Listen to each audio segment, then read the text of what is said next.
6월 14일 본문은 사무엘상 23장 15절에서 29절, 제목은 셀라하마누곳입니다. 사울이 다윗의 생명을 빼앗으려고 나왔습니다. 다윗이 이것을 보고는 십광야 수풀에 숨었습니다. 이 사실을 알게 된 사울의 아들 요나단이 그 즉시로 일어나서 십광야 수풀에 들어가 다윗을 만났습니다. 요나단은 다윗에게 하나님을 힘있게 의지하게 했습니다. 요나단이 다윗에게 말했습니다. 두려워하지 말라. 내 아버지 사울의 손이 네게 미치지 못할 것이다. 너는 이스라엘 왕이 되고 나는 네 다음이 될 것을 내 아버지 사울도 안다. 요나단은 사울이 다윗을 무너뜨릴 수 없다고 했습니다. 다윗이 왕이 될 것이고 이것은 사울도 안다고 했습니다. 그런 후에 두 사람이 여호와 앞에서 언약했습니다.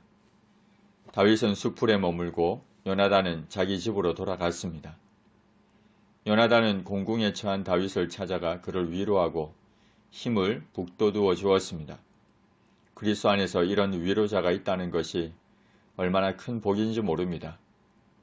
그러나 이런 위로와 격려가 있은 그 즉시 다윗에게 또 다른 어려움이 찾아왔습니다. 10사람들이 기브아에 있는 사울에게 찾아가 다윗을 밀고 했습니다.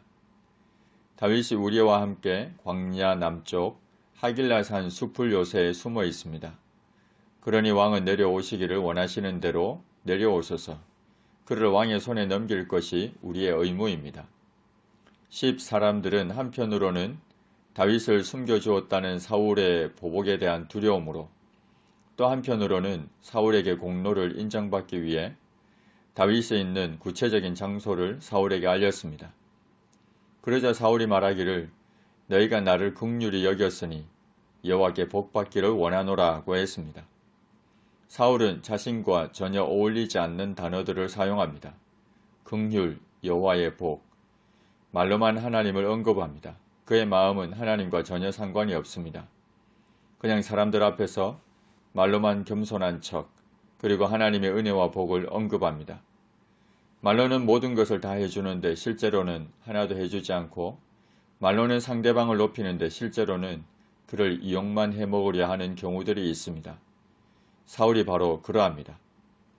사울이 10사람들에게 말하기를, 어떤 사람이 내게 말하기를 그는 심히 간교하게 행동한다니, 너희는 가서 더 자세히 살펴서 그가 어디에 숨었으며 누가 거기서 그를 보았는지 알아보고 그가 숨어있는 모든 곳을 정탐하고 실상을 내게 보고하라. 내가 너희와 함께 가리니 그가 이 땅에 있으면 유다 몇천 명 중에서라도 그를 찾아내리라고 했습니다. 사울은 오로지 10사람들을 이용해서 다윗을 찾아내어 죽이려는 일념으로만 가득했습니다. 10사람들이 일어나 사울보다 먼저 십으로 갔습니다. 다윗과 그의 사람들이 광야 남쪽 마온 광야 아라바에 있었습니다. 마온 광야는 십 남쪽 약 7km 지점에 위치해 있습니다.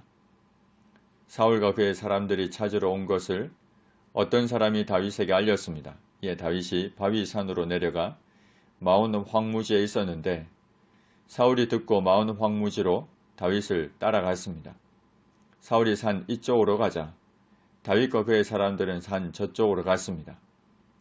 사울과 그의 사람들이 다윗과 그의 사람들을 에워싸고 잡으려 하자 다윗이 사울을 두려워하여 급히 피하려 했습니다. 그러나 막막했습니다. 이때입니다. 하나님께서 직접 개입하셨습니다. 전령이 사울에게 와서 말하기를 급히 오소서 블레셋 사람들이 땅을 침노하나이다 하고 했습니다. 사울은 어쩔 수 없이 다윗 뒤쫓기를 그치고 돌아가 블레셋 사람들을 치러 갔습니다. 그래서 그곳을 분리의 바위라는 뜻을 가진 셀라하마누곳이라 칭했습니다. 다윗이 거기서 올라가 헤브론 남쪽 약 27km 지점에 있는 엔게디 요새에 머물렀습니다.